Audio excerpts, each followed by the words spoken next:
Imagine walking down Oxford Street, the heartbeat of London, and spotting a candy shop that never sells a single sweet. The windows are bright.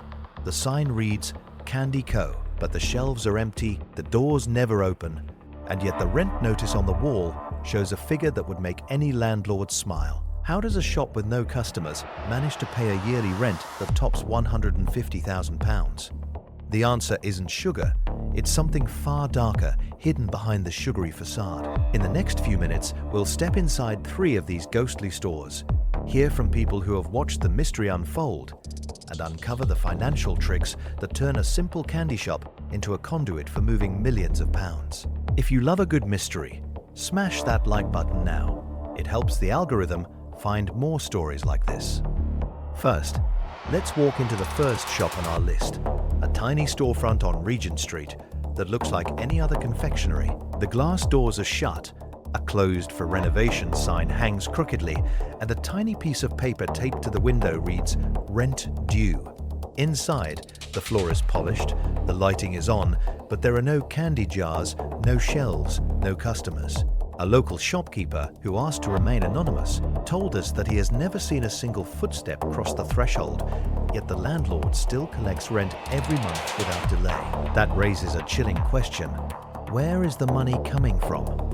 If you've ever walked past a shop that looked like a ghost town, drop a comment below. I'd love to hear your stories.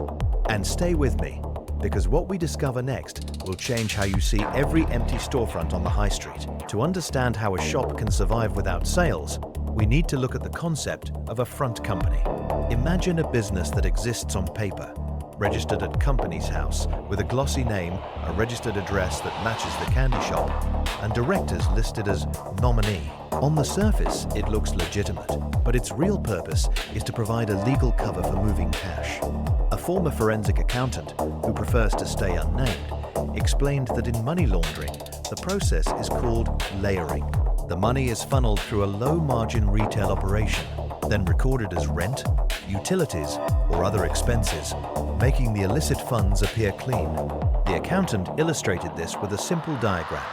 Cash arrives in a suitcase, is deposited into the shop's bank account, then transferred as an intercompany loan to a holding company offshore, and finally used to purchase luxury assets or to pay the landlord. The landlord, in many cases, is happy to receive the rent in unconventional ways, sometimes in cryptocurrency, sometimes through a third-party service that masks the true source of the funds. This arrangement turns the rent into a legitimate expense on paper, while the real transaction is the movement of money that would otherwise raise red flags. Now let's follow that money trail. Picture a courier delivering a briefcase filled with cash to the back office of the candy shop. Inside, a ledger shows a deposit of £200,000 recorded as stock purchase. No stock ever arrives. The next day, a bank transfer of the same amount is sent to a company called Sweet Holdings Limited, registered in the Cayman Islands. That company then pays the landlord a rent check for £150,000, and the remaining £90,000 is funneled into a private investment fund. Each step is documented, each transaction appears legitimate, and the rent notice on the wall remains proudly displayed. A property lawyer we spoke to confirmed that landlords in high-value districts sometimes accept these kinds of arrangements because the rent is guaranteed and the paperwork is clean. They may not even ask what the shop sells. They just see a signed lease and a steady inflow of money. This creates a perfect storm for those looking to hide large sums of cash. The candy shop becomes a safe house, a front, a way to legitimize income without ever needing a single customer. Think about that for a moment. The sweet smell of candy is replaced by the cold logic of finance, and the empty shop is a silent partner in a massive hidden economy. If this is blowing your mind, hit that subscribe button and let's keep digging deeper together. There are dozens more of these storefronts scattered across the city, each one a piece of a larger puzzle that stretches far beyond the streets of London. In the next segment, we'll tour 2 more locations, compare their rental agreements, and hear from a landlord who never asked why his tenants never opened their doors. Stay tuned, because the truth behind these empty candy shops is about to get even sweeter in the most unexpected way. The next shop we visit sits on a quiet side street just off a major thoroughfare.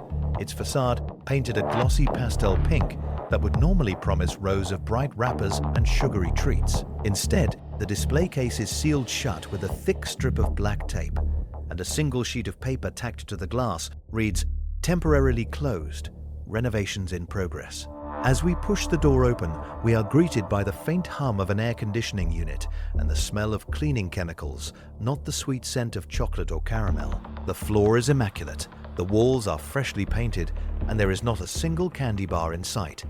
A small ledger sits on the counter, its pages filled with entries that look more like accounting notes than inventory records. One line, dated early last winter, reads, "Stock purchase £200,000, recorded as raw materials."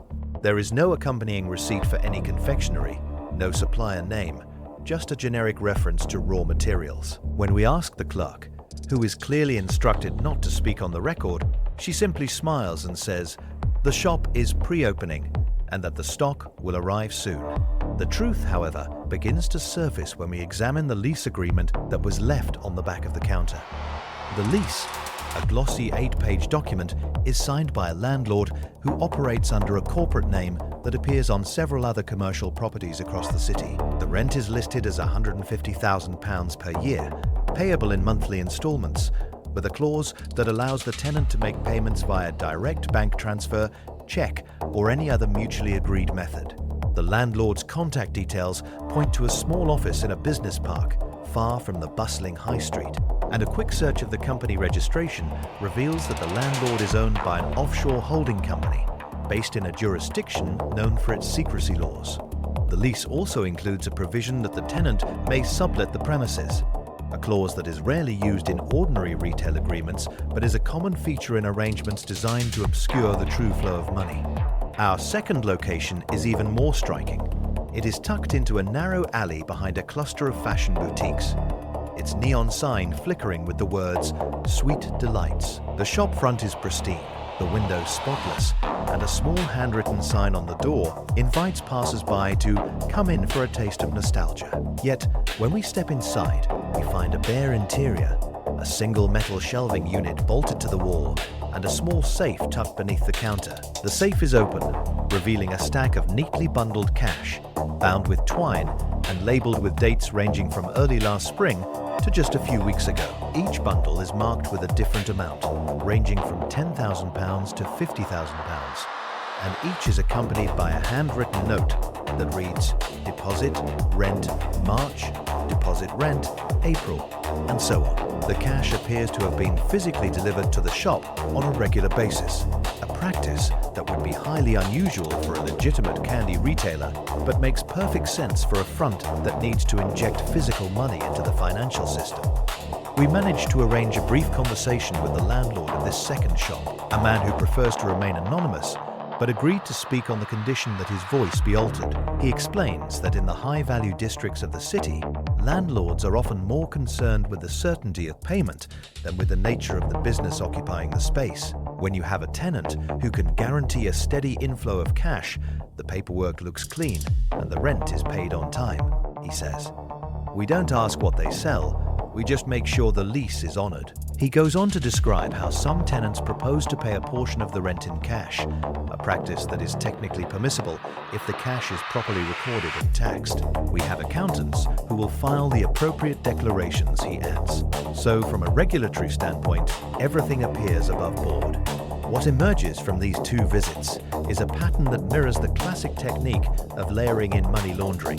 The first layer involves moving large sums of cash into a legitimate-looking business, in this case, a candy shop that never intends to sell candy. The second layer disguises the source of the funds by recording them as ordinary business expenses, such as stock purchases or rent payments. The third layer integrates the cleansed money back into the mainstream economy, often through offshore holdings, investment funds, or the purchase of high-value assets. By the time the money reaches its final destination, it looks as if it originated from a perfectly ordinary commercial lease.